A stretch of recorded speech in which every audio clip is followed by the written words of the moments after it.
1,00,000 টাকার বিনিময়ে পরিচয় বদল। আদালতে অন্যের হয়ে জামিন নিতে এসে শেষ পর্যন্ত ধরা পড়লেন নিজেই। মঙ্গলবার সকালে কক্সবাজার অতিরিক্ত chief judicial magistrate Mohammad Irfanul Haque চৌধুরীর আদালতে আসামি মামুনের পরিবর্তে শাহজাহান নামের এক ব্যক্তি হাজির হয়ে জামিন নেয়ার চেষ্টাকালে ঘটেছে এমন চাঞ্চল্যকর ঘটনা। আদালতে উপস্থিতির সময় আচরণে অসঙ্গতি ধরা পড়লে সন্দেহ সৃষ্টি হয়।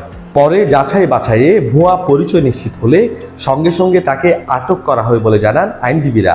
অতিরিক্ত চিফ জুডিশিয়াল ম্যাজিস্ট্রেট আদালত যখন আজকে চলমান ছিল প্রতিদিনের মতো, তখন ওখানে অনেক আইনজীবীরা ছিল। হুট করে একটা মামলা ব্যান সহকারী ডাক দেয়। মামলা নম্বরটা হচ্ছে যে 1013/2022 CR। মামলাটি ডাকার পরে দুজন আসামি কাঠগড়ায় ঢুকে। ওখানে আসামির নাম ডাকা হয় বিজ্ঞ আদালত থেকে মোহাম্মদ মামুন আর আলতাস। তখন বিজ্ঞ আদালত কাঠগড়ায় দেখতেছে যে ওখানে মামুন নামে কোনো আসামি নাই। মামুনের স্থলে শাহজাহান নামক একজন আসামি ভুয়া আসামি সেজে ওখানে জামিন নিতে আসছিল। মামলার বাদী পক্ষের আইনজীবী জানান 2022 সালে কক্সবাজারের ভারোয়াকালীর বড় চৌধুরীপাড়ার বাসিন্দা মৌলানা মোহাম্মদ মোফাজ্জেল হোসেন একটি CR মামলা দায়ের করেন। এতে আলতাস মিয়া ও মামুন সহ 9 জনকে আসামি করা হয়। বাদী পক্ষের আইনজীবীর দাবি প্রায় 1,00,000 টাকার বিনিময়ে মামুনের পরিবর্তে শাহজাহানকে আদালতে পাঠানো হয়েছিল। এই আলতাস বিদেশ থেকে এসেছে। বিদেশ থেকে আসার পর আবার বিভিন্ন অপকর্ম শুরু করে দিয়েছে শাহজাহানকে সাথে নিয়ে। এই শাহজাহান এই আলতাজের 4 ভাই বিদেশ আছে। তিনি অঠেল টাকার মালিক। বিদেশি টাকা নিয়ে এলাকায় ওরা যে কোনো অন্যায় কাজ করতে তোয়াক্কা করে না।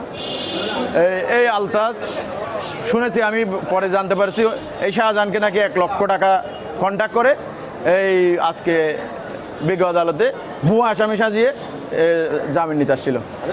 এরপরে আদালত এটা অবগত হওয়ার পর আদালত ওনাকে যখন ধরার জন্য পুলিশকে নির্দেশ দেয়, উনি ধুমুড়ে পালিয়ে গেছিল। আবার বিজ্ঞ আদালতের নির্দেশ ক্রমে পুলিশ ওকে গ্রেপ্তার করে। প্রকৃত আসামিকে আড়াল করে অন্য কাউকে তার স্থলে উপস্থাপন করা গুরুতর অপরাধ বলে মনে করছেন আইনজ্ঞরা। এ ধরনের ঘটনায় জড়িতদের বিরুদ্ধে ফৌজদারি মামলা ও দোষ প্রমাণিত হলে জেল, জরিমানা ও উভয় দণ্ডের বিধান রয়েছে বলে জানান সংশ্লিষ্টরা। তানভীর শিপু, TTN।